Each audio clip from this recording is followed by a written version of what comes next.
Okay, we are back again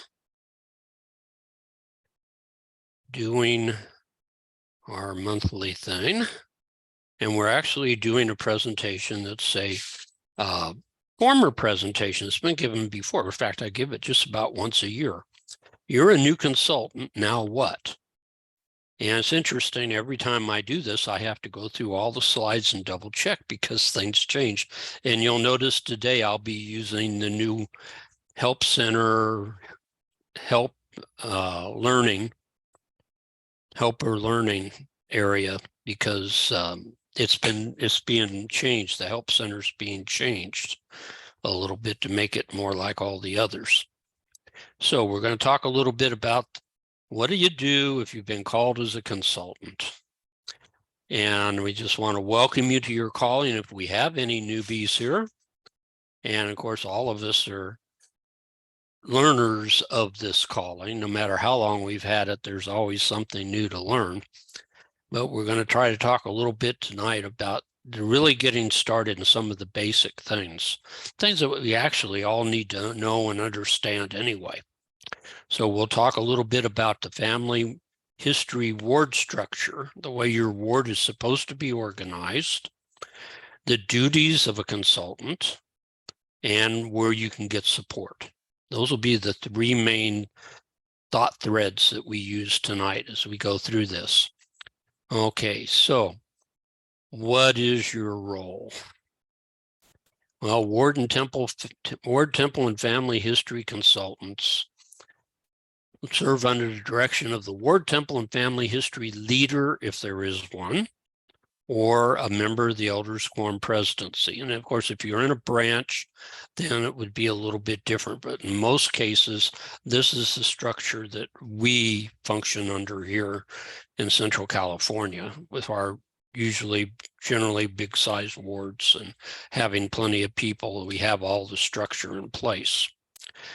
These consultants will help individuals and families discover their ancestors and gather names for temple ordinances and other things. But those are probably the two biggest things that we work on. We'll also help members to attend the temple and may participate in temple instruction, activities, and trips to the temple. And this is coming straight out of the handbook. This isn't something I dreamed up. I just copied this out of the handbook. In fact, I think we'll see it, these very words, a little bit later. Temple and family history consultants attend the temple and family history coordinating meetings, assuming that your ward has them. And provide family history experiences, especially for some special groups of people. Those that are learning the gospel, because our missionaries, this is a good tool for our missionaries if they run into people that they're teaching and they find out that they're interested in family history. This is a great way to interest them in the church with another way to bring them in.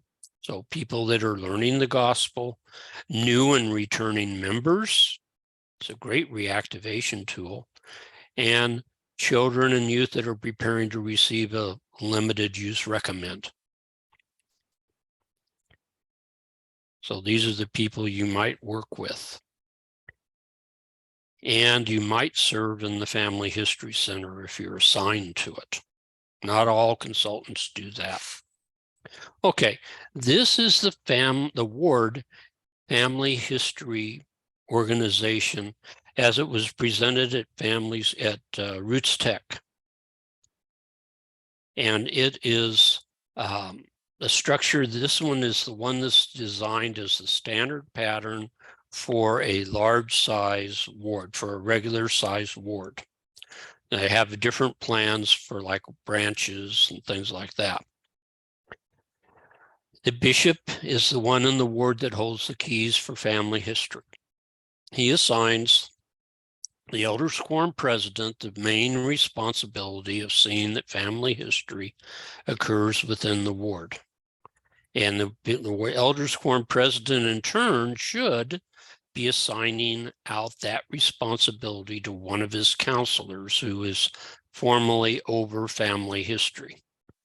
Now, if the ward has a ward temple and family history leader, then that person, that priesthood holder, will report to the elders quorum counselor, who will report back to the elders quorum president, who will report to the bishop. So that's the priesthood line of authority.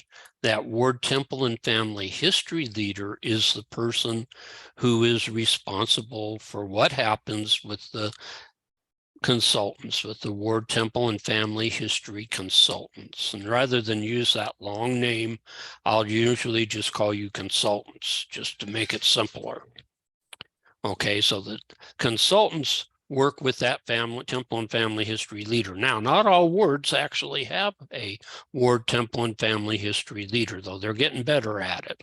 If they don't, then the consultants are under the direction of the elders quorum counselor or president, depending on who's got the ultimate responsibility within the elders quorum. And when we talk about that, this would be responsibility to train the consultants or find somebody who can train you, and also to give assignments out and who you report back to. So this is the way a ward is supposed to function. Do all wards operate this way? No.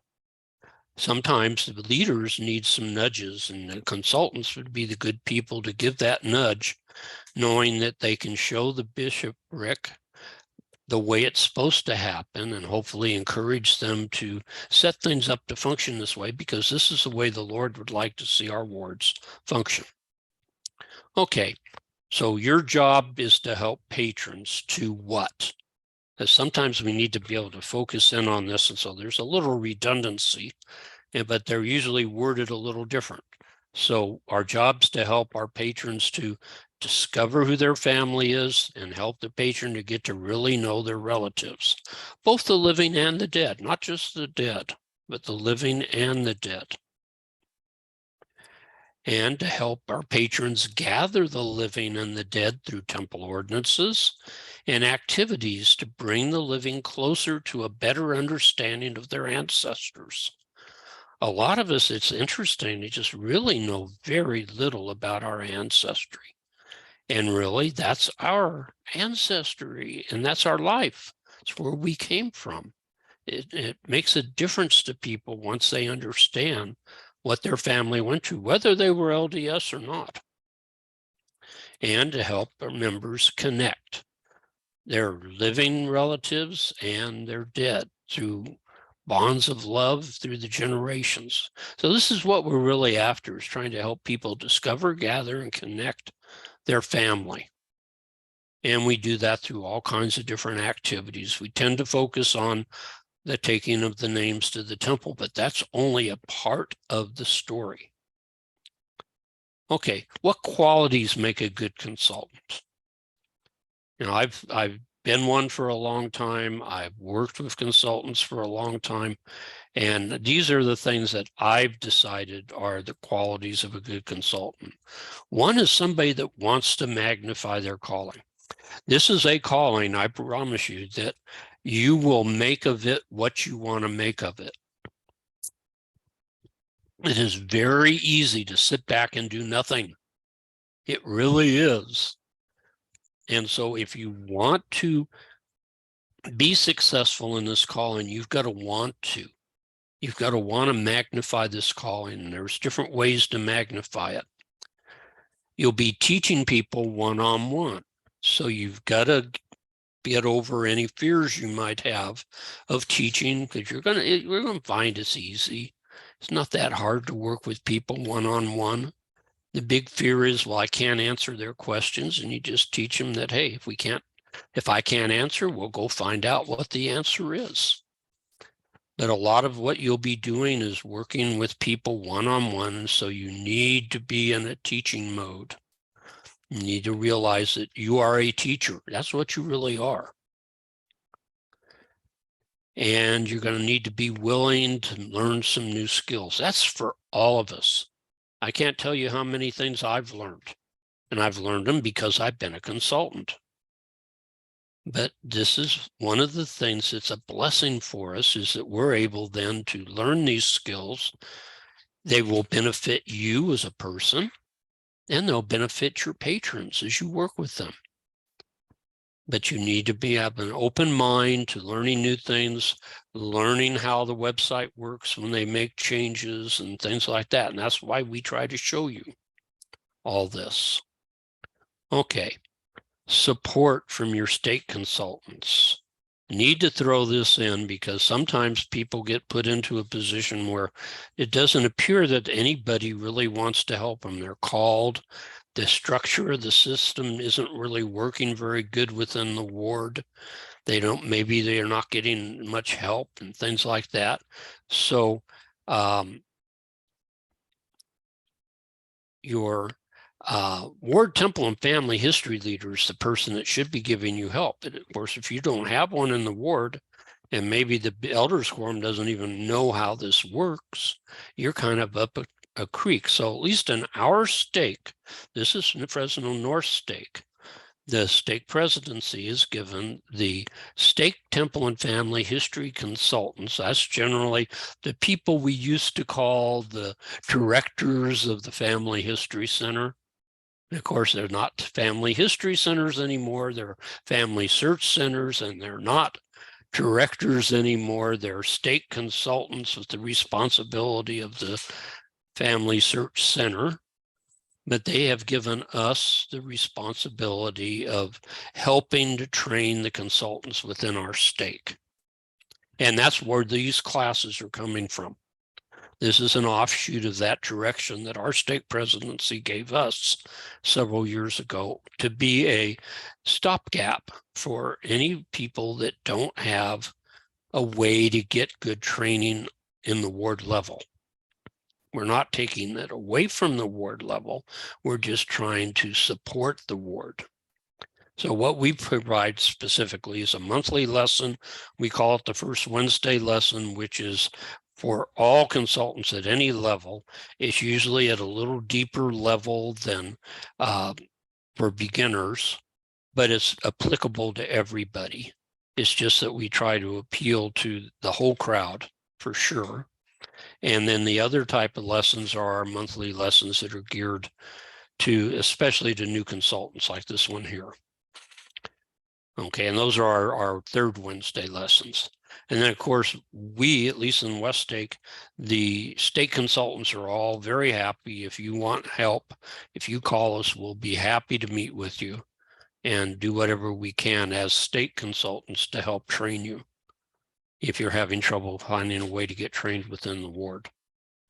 That's the way it works in our stake. I can't say that's the way it works in all stakes because that's up to the stake president and how he perceives stake consultants. Okay, I want to bust a couple of myths. The first one is that you need to be a genealogy expert to be a consultant. No, you don't. You just need to know where to turn to get the answers. And that's one of the things that we try to teach you. We teach you about the wiki so that no matter what country, state, or whatever people come from, you can actually tell them how to do research in that locality because the wiki will tell you. And so you really don't need to be an expert. You need to know some basics, but you don't need to know everything. Some people say this isn't a spiritual calling. It's all technology and stuff like that.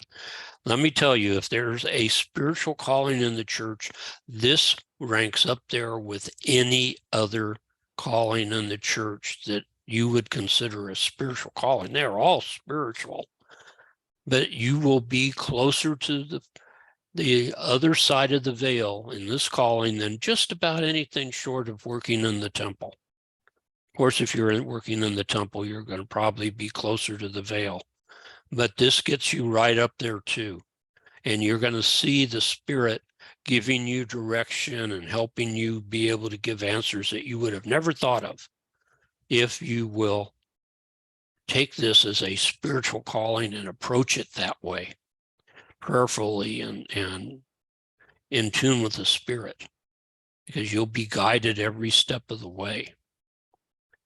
And people will say this is difficult. Well, it's not really difficult. Depends on what you want to call difficult. Will it be simple? No, it's not going to be simple, but it's not going to be difficult. It'll be challenging at times because you may need to learn some new skills, but you're going to find with practice that they are easy and they benefit you and they will benefit those that you work with. So don't let people try to, convince you and get the mindset that this is going to be a real difficult thing to do. No, it's going to be like anything else. You have to learn a little something to get yourself going. And then as you practice, you'll find it'll be very easy to do. Okay, advice, some things to consider. Seek the Spirit, seek the Spirit, seek the Spirit. That really makes a difference. And participate personally. I can't stress it enough. We'll mention this more than once. Do your own work in preparation for helping others. You'll find it's the easiest way to learn because you're at least familiar with the people that you're looking at in your tree. And so you shouldn't feel as intimidated. You're not going to be under the clock because you can take as much time as you want to research ancestors and things like that. And so it's easier to work with your own family, but this is the way to learn how to help others because there's a perfect one-to-one correlation. The things you need to do in your tree are the same things your patrons need to do in their tree. Your way of reserving a name for the temple is the same way they will. So all these things have a one-to-one correlation. And participate in any trainings you're offered. Roots Tech is coming up in less than 2 weeks or right around 2 weeks from now. Attend it. Put those classes on your list of classes you'd like to watch. And then if you don't get to them during Roots Tech, you'll be able to watch them all during the year. But participate in trainings. Come to these, come to anything else that you find that is of interest to you. And this is a way to help you to learn your job. Okay, and then set a goal to try to work with a couple of people every month, even if your ward's not assigning you anybody. Because if you think about it, if you had 5 consultants in your ward and you each reached out to 2 people a month, 2 different people a month, by the end of the year, you would have, as a group of 5, reached out to 120 members of the ward. Now, if you consider just the active members, you probably have reached half of the membership of your ward, the active membership of your ward, just by reaching out to 2 people a month, as all 5 of you do the same thing. So, I mean, you really can accomplish a lot by doing a little. And 2 people a month is a fine size goal for a normal consultant to deal with, because you're probably going to meet with them more than once. And so you don't want to have, 10 or 15 people that you're assigned to at the same time. That would be overwhelming. Okay, online training. There is no manual for this calling. That's the sad part. There is no handbook for consultants that you can be given and you can just sit and read. But there are places you can go, things you can do. First thing you can do is seek guidance from the Spirit, and that'll lead you to the things you need to know. It will help you to recognize where your weaknesses are, the things that you need to learn, and things along that line. You can also go and read Chapter 25 of the General Handbook, which is titled Temple and Family History, Work in the Ward and Stake. And we'll show you where you can get to that. This is a hot link, but even if you get a copy of this in a PDF form, it's not going to work. But you'll see it a little later where this is found, because I took this straight off the web. So in addition to that chapter 25, you might also want to look at chapters 1 through 4 of the General Handbook to summarize the doctrinal foundation for God's plan and give you some more guidance on this topic. Okay, you might want to read, and here we suggest the 2020 Temple and Family History Leadership Instruction. This takes place at Roots Tech. They will have one this week. Brother Firestein, Brother Ashcraft sent out to all of us, I believe today, a invite to attend it this time. It'll be on the Thursday night of Roots Tech, and it'll be led by Elder Bednar and Elder Gong, if I'm not wrong, this year. They do this every year, so this link takes you to the 2021, but you can actually go back, I believe, starting in 2019 or 18. Each year since then, there's been a training with a lot of good information for ward leaders and stake leaders, and ward consultants, stake consultants, and once they introduce the calling, the ward, temple, and family history leader too. So I'm sure this year's will also be very instructive.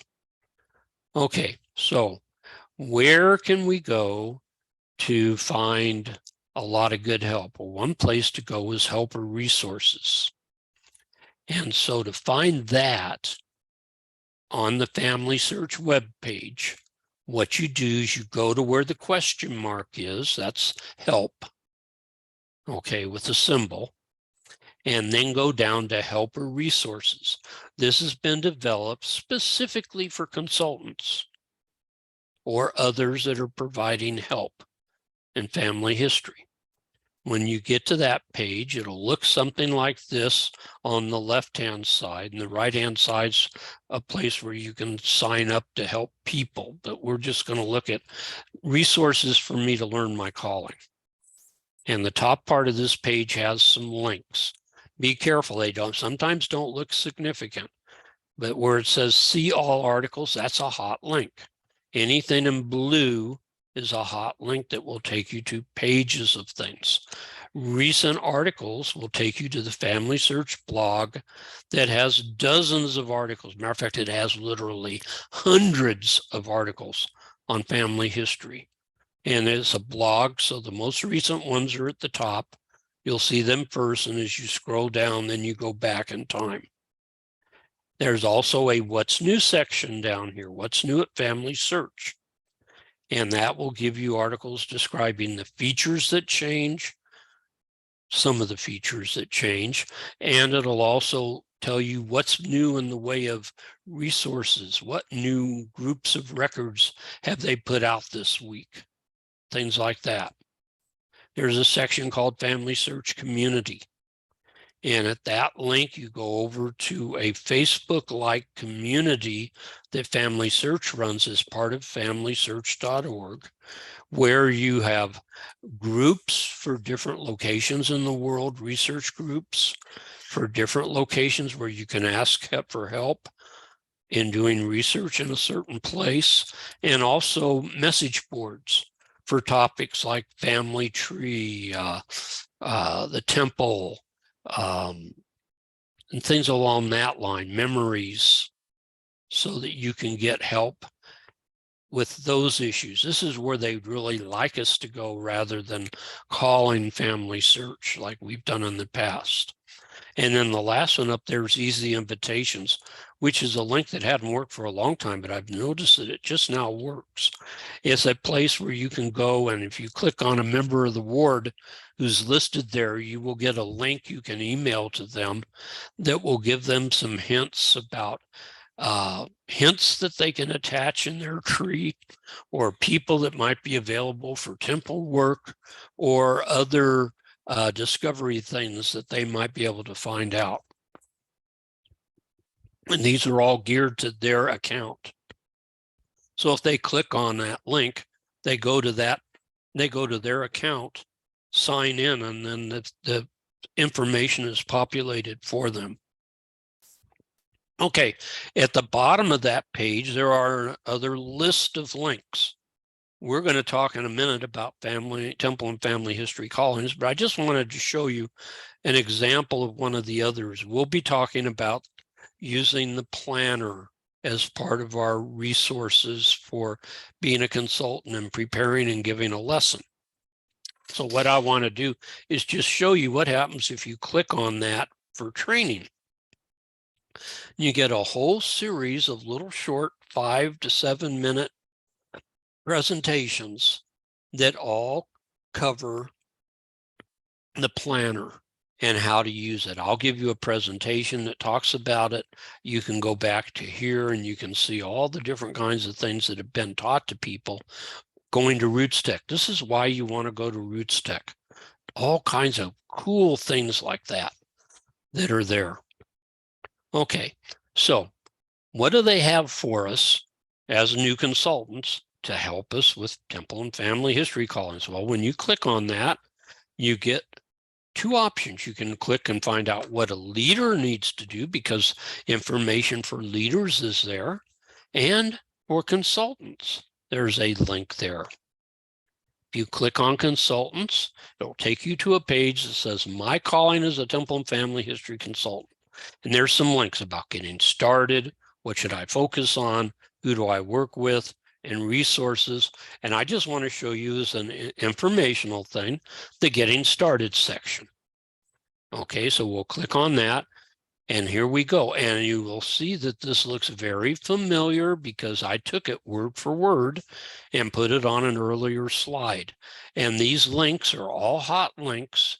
If you go to it through Family Search, you'll be able to sit and click on that, and it will take you right to chapter 25 in the handbook so that you can read it. If you click on this, it'll take you straight to the 2020 Temple and Family History Leadership Instruction, and so on. Okay, and it suggests after you're sustained and set apart, it says, remember with so many responsibilities that your family still comes first. Don't become crazy about this calling. Remember your family comes first. Counsel with your priesthood leader, whoever that is, your Ward Temple and Family History leader, the counselor in the Elders Quorum, or the Elders Quorum president, and the person that oversees Temple and Family History work about your responsibilities and how he would like you to support the ward or the stake, depending on what level of consultant you are. Give them your best counsel on Temple and Family History matters. In other words, don't be afraid to teach them a little bit, but then support them on the decisions they make. Don't go against them. Support them and keep feeding them your advice and suggestions, and maybe they'll listen to you along the way, because a lot of people are put in positions in the church that they don't know a lot about, and they have to learn. It takes time. And you can be a force sometimes in helping people learn what's to be done. Okay, and it goes on and talks about, the Temple and Family History consultant, counseling with the leader or the member of the Elders Quorum. And it goes on and talks about praying for guidance, and then under the direction of your priesthood leader, participate in training and attend your meetings that they call, the coordination meetings that they call, and help families discover their ancestors and gather names for the temple. All these things we've been talking about, this is directly from the instruction from Salt Lake for you. And help members to attend the temple, when assigned, participate in temple instruction activities and trips. Okay, and there's the last thing on here is highlighted in yellow. Realize that if you work with the youth at all, you need to go through the once every 3-year training that the church provides at this link, and also get the clearance that the bishopric has put out for you to get through local authorities so that you're cleared to work with youth. Because if you do any youth groups, or you're called to go to somebody's home to work with their child, you need to be able to have this in your background. So make sure you do this. This is part of setting up for your calling that a lot of times we don't even think about, because they were consultants. You don't even think about, the rules that the church has for working with youth. We need to fall under that. Okay, help in learning. Another resource you can use when you're having trouble. If you are at the center and somebody asks you a question that you can't answer, the thing to do is to go to that little help button and go down to, depending on whether you've got the new homepage going or the old homepage going. I have the new, so it says Help and Learning. The old one will say Help Center, but it's going away soon, so we might as well see what it looks like in the future. So I go to Help and Learning when I have a question and I need an answer. The new page looks like this. We don't have our little round icons. We have a place where we can put our questions in like we've always had. Or you can click on Help by Topic and hit the little, it'll be a down arrow, and this replaces those bubbles that we used to have on the screen with words like family tree and memories and account problems and partners and so on. So that if I want a question about the temple specifically, I can click on temple there and it'll take me to a page and then I can ask the question. But this is the place you go in Family Search when you have a problem and you need an answer, either the old Help Center or the new Help and Learning tab. Okay, another place you can go, and this is a third-party product that Family Search approved and absolutely loves, and in fact is turning to these guys for training for people because they do it better than Family Search feels they could do. And this is the Family History Guide. You can find it just by going in your URL bar and typing the FH Guide, or go in Google or any search engine and just type the Family History Guide and it'll bring you to this page. Their goal, their mission is to increase the number of people actively involved in family history worldwide and make everybody's journey easier, more efficient, more enjoyable, and do it for free. There's no charge for this site, and it provides some wonderful things. What it has is they have what they call projects. I'd call them learning modules from my educational background. They have a whole series of projects to teach you how to use this website Family Search, the website Ancestry, MyHeritage, Find My Past. And so like for Family Search, they have a whole sub-project list or Family Tree with a whole series of things that you can learn or you can do to learn about Family Tree. And I put them down here at the bottom, things like charts and forms, merging, record hints, adding ancestors, adding sources, and on and on. They have a whole module for each of those things with walk through step-by-step learning of how to do this with articles, with videos, with little assignments that you can go over and try and things to help you. And they do this for Ancestry, MyHeritage, and Find My Past. In addition, they also, I should say before I move on, they also have a section where they have all the countries of the world. And for countries like the US, each state, where they provide you with learning information on how to do research in those locations. Kind of redundant to the wiki, but it's in a different format. And some people might find this a better way to learn how to research in an area, but it's there and it's available. Okay, so your challenge before you even begin to work with patrons is to try to become proficient at Family Search Tree. So we recommend that you spend as much time as you can working in your tree. Practice makes perfect. Practice adding people, merging records, breaking relationships, adding sources. And as you get used to that, it'll make your skills as a consultant grow tremendously. You should have a mentor. Ask your leader or your elders quorum counselor to get you a mentor. If they don't provide you one, if you know anybody in your ward who is a consultant and knows what they're doing, ask them to mentor you. That doesn't work, get a hold of your state consultants and get a mentor, somebody that can hold your hand, somebody that can answer your questions when you need a question answered. Okay?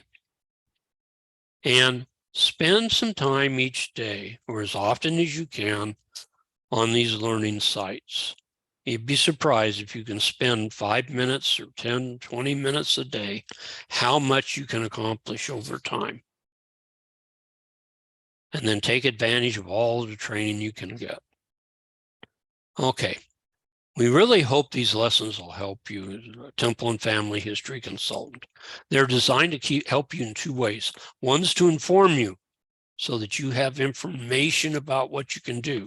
We've covered a lot. I know you can't remember it all.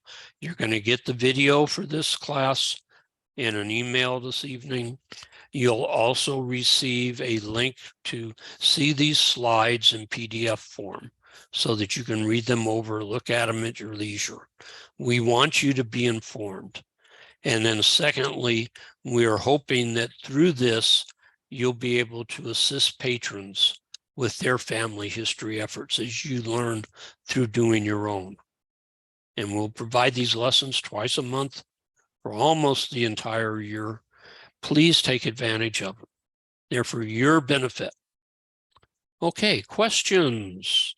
Let me close off the recording.